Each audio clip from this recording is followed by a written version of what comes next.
రాంబాబు అన్నావు, మా అంబటి రాంబాబు అన్నావు. మా వైసీపీకి ఇంతకాలం సపోర్ట్ చేసి వాళ్ళు అడిగినా అడగకపోయినా ప్రెస్ మీట్లు పెట్టి బీభత్సాలు క్రియేట్ చేస్తూ మంచి కామెడీ బిట్లు వేస్తూ అప్పుడప్పుడు కుదిరినప్పుడల్లా డ్యాన్సులు వేస్తూ అందరికీ సపోర్ట్ ఇచ్చిన మా రాంబాబు అన్నకి థ్యాంక్ యూ సో మచ్. ఎందుకంటే ఇంకా భవిష్యత్తులో ప్రెస్ మీట్లు ఉండవేమో అన్న. ప్రెస్ మీట్లు పెట్టుకోవడానికి ఇక టైం ఉండదు. అంటే మనం జైల్లో కూడా ప్రెస్ మీట్లు పెట్టాలంటే అయ్యే పని కాదుగా. ఇంకా సార్లే, ప్రెస్ మీట్లు పెట్టావు, మా జగన్ వెనకేసుకొని వచ్చి చాలా సపోర్ట్ చేసావు. తప్పులున్నా ఒప్పులున్నా కూడా కవర్ చేసుకుంటూ అన్నీ మీదేసుకుంటూ చాలా పనికిమాలిన పనులే కానీ జగనన్నకి సపోర్ట్ అయ్యే పనులేగా. జగనన్న బాగా సంతోషించాడు. అయిపోయింది, ఇంకా పుణ్యకాలం కాస్త జైల్లో గడిపేసి మంచిగా ప్రశాంతంగా ఇప్పుడైనా రిలాక్స్ అవ్వు.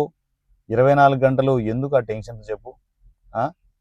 ఒక రకంగా జగనన్న నీకు ఆ ఫ్రీడమ్ ఇవ్వకపోయినా, ఆ రిలాక్సేషన్ ఇవ్వకపోయినా కూడా వెంకన్న స్వామి ఇచ్చేశాడు. వెంకన్న స్వామి అందరిని తరుముతున్నాడన్నా, నీకు అర్థం కావడంలే. రాంబాబు, నువ్వు వెళ్ళి కూర్చోబా, సెంట్రల్ జైల్లో కూర్చొని, రాజమండ్రి సెంట్రల్ జైల్లో కూర్చొనేసి రెస్ట్ తీసుకో అని చెప్పేసి కూర్చోబెట్టాడు. బయటికి రావడానికి లాక్కొని పీక్కొని ఏవో చేయొద్దన్నా. అక్కడే ప్రశాంతంగా ఉంటుంది. జైల్లోనే ప్రశాంతత. ఏమంటావు నో? జైల్లో కూర్చో చెప్తా. బయటకు వచ్చేస్తే జగనన్న ఊరుకోడుగా. ఏ రాంబాబు మళ్ళీ ప్రెస్ మీట్ పెట్టు, వీడినేకు వాడినేకు అని చెప్పేసి ఏవో చెప్తుంటాడన్నా. ఎందుకు వచ్చిన పంచాయతీ? కూర్చో చెప్తా, ప్రశాంతం కూర్చో. శ్రీకృష్ణ జన్మస్థానంలో ప్రశాంతం కూర్చో.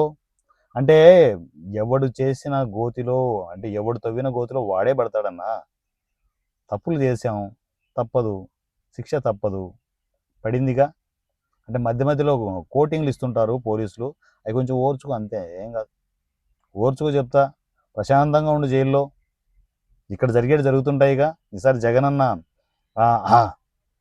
11 సీట్స్ నుంచి మేము విజయవంతంగా 1 సీటుకి తీసుకొని వస్తాంగా.